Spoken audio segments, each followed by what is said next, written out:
ఇప్పుడు ఇవన్నీ చూసిన తర్వాత ఎన్నేళ్ళు పడుతుందని అడిగాను. ఆ రోజు కానీ కంటిన్యూ ఉంటే 2020 ఎండుకు పూర్తి అయిపోయింది ప్రాజెక్ట్. ఈరోజు 5 ఏళ్ళు అయిపోయింది. ఇప్పుడు ఎప్పుడు అవుతుందంటే 4 సీజన్లు కావాలంటున్నారు మినిమం. 4 సీజన్లు అంటే 4 ఏళ్ళు. అన్ని సభ్యులుగా జరిగితే మళ్ళా ఒక వ్యక్తి రాష్ట్రానికి ఒక శాపంగా ఎట్లా మారుతారనేది ఇది ఒక కేస్ స్టడీ. రాష్ట్రంలో ప్రతి ఒక్కరూ ఆలోచించాలి. నేను డిస్కస్ చేస్తాను. ఇంకా మేజర్ కంటూర్స్ మాత్రం నేను మాట్లాడుతున్నా.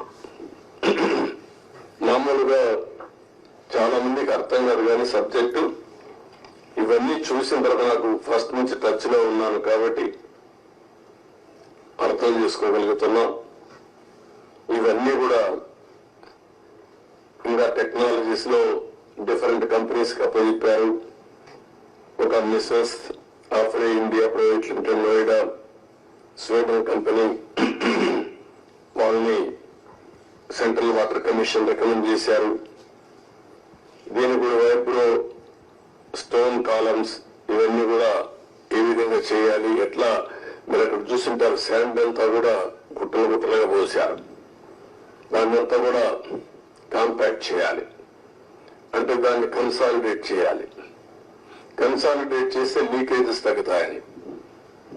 పర్మిసబుల్ లీకేజెస్ కంటే ఎక్కువ లీకేజెస్ స్వీపేజెస్ ఉన్నాయి అక్కడ. అది ఇప్పుడు తెలియదు.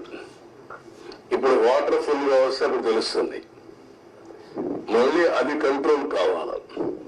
అది కంట్రోల్ కాకపోతే ఆ నీళ్లు వచ్చేస్తే కాఫర్ డ్యామ్ ద్వారా డయాఫామ్ వాల్ చేయలేము. దీన్ని లిఫ్ట్ చేయాలంటే ఇంకొక ప్రమాదం. వచ్చిన వాటంతా లిఫ్ట్ చేయాలంటే దానికి డబుల్ ఎక్స్పెండిచర్. మళ్ళీ ఎంత కాంప్లికేట్ చేయాలనో అంత కాంప్లికేట్ చేశారు. ఎన్ని చిక్కుముడు వేయాలో అన్ని చిక్కుముడు వేశారు. ప్రాజెక్ట్ ని గందరగోళం చేశారు. ఇవన్నీ ఇంకా నేను స్టడీ చేస్తున్నా.